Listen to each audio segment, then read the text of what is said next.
সকল বন্ধুদেরকে জানাই গুড মর্নিং, শুভ সকাল। কেমন আছো বন্ধুরা? আশা করি ভালো আছো। তো দেখো, আজকে তো জানো মানে নবমী, শুভ নবমী সবাইকে। দেখতে দেখতে আজকে পুজো 4 দিন হয়ে গেল, কালকে দশমী। তো দেখো, কালকে একটু গেছিলাম ঠাকুর দেখতে, ভাবছিলাম যাব না। তো নাইট করে মর্নিং করে ডিউটি করে বাড়িতে এসে ঘরে কাজ বাসে চান টান করে তো চলে গেছিলাম ঠাকুর দেখতে। তো বেশি দূরও যেতে পারিনি, বেশি ঘুরতে পারিনি, কেননা শরীরটা খুব খারাপ লাগছিল, কেননা দিন রাত জাগা ছিল তো সেই কারণে বেশি ঘুরতে পারিনি। অল্প একটু ঘুরে চলে এসেছি, মানে 2 ঘন্টা মতন ঘুরেছি। শরীরটা খুব খারাপ লাগছিল, তো বাড়িতে চলে এসেছি। তো দেখো এখন সকালবেলা, আজকে তো নবমী, জানো তো আজকে সবার বাড়ি ভালো মন্দ রান্না হবে। আমার বাড়িতে ভালো মন্দ বলতে করেছি, উচ্ছে আলু ভাজা করেছি, ডিমের ঝোল করেছি, আর কালকের ইলিশ মাছ রান্না আছে সেটাই। তো মাংসটা আর করিনি গো, কেননা বেশি অনেক কিছু রান্না হলে খাবার ওঠে না, সেই বাসি খাবার থেকে যায়, সেই কারণে মাংসটা করিনি গো। কালকে মাংস খাওয়া হবে, আজকে তো ডিম মাছ হয়েছেই, যাকে চাপ নেই। তো বন্ধুরা বলো, কার কার বাড়িতে কি কি রান্না হচ্ছে? আমার বাড়িতে কি রান্না হচ্ছে তো আমি তো বলেই দিয়েছি, কেননা সবাই শুনেই নিয়েছে। তো দেখো, ঘুম থেকে উঠে রান্না বান্না করে দিয়েছি, ছেলে কাজে গেছে, ছেলে ছুটি করে না, একদিনও ছুটি করে না, ও তো কন্টিনিউ কাজে যাচ্ছে। আমিও ছুটি করি না, আমিও কাজে যাচ্ছি। আমার আজকেও ডিউটি আছে, ইভিনিং শিফট, আমি যাব।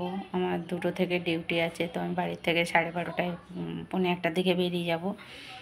তো দেখো, আমি এখন বাড়িতে আছি, আজকে একটাও কাজ বাজ কিচ্ছু হয়নি, শরীরটা খুবই খারাপ লাগছে, ক্লান্ত লাগছে, ঠিক করে ঘুম হয় না, সেই কারণে। তো তাও কিছু করার নেই, করতে হবে, অনেকটা বেলা হয়ে গেছে। এবারে সব কাজ বাজ সারবো, সেরে যাবো। তো সব ভাবলাম বন্ধুদেরকে একটু মর্নিং উইশ করে নিই। তো বন্ধুরা সবাই তো ঠাকুর দেখতে গেছো, আকাশ তো ভালোই আছে, ঠাকুরকে বলেছিলাম যে বৃষ্টি হলো না, মানে যেভাবে বৃষ্টি হবার কথা ছিল বৃষ্টিটা হয়নি, খুব ভালো হয়েছে। সবাই একটু আনন্দ করতে পেরেছে, ভালোভাবে ঠাকুর দেখতে পেরেছে। বাপরে, প্যান্ডেলে কী ভিড়, লোক কোথায় ছিল সব, প্রচণ্ড ভিড়, প্রচণ্ড ভিড়।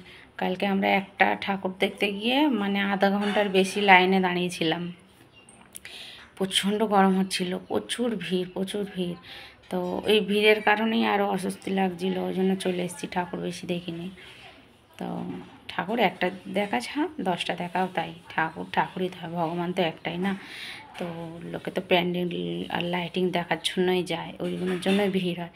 তো ওগুলো আমরা বাইরে থেকেই বেশিরভাগ দেখেছি, বেশি ভিতরে ঢুকিনি, মানে প্যান্ডেলের ভিতর খুবই কম ঢুকেছি, বাইরে থেকেই দেখেছি। অত ভিড়ের মধ্যে অত লাইন দিয়ে, মানে একটা প্যান্ডেল দেখতে গেলে আধ ঘন্টা 1 ঘন্টা লাইনে থাকতে হচ্ছে।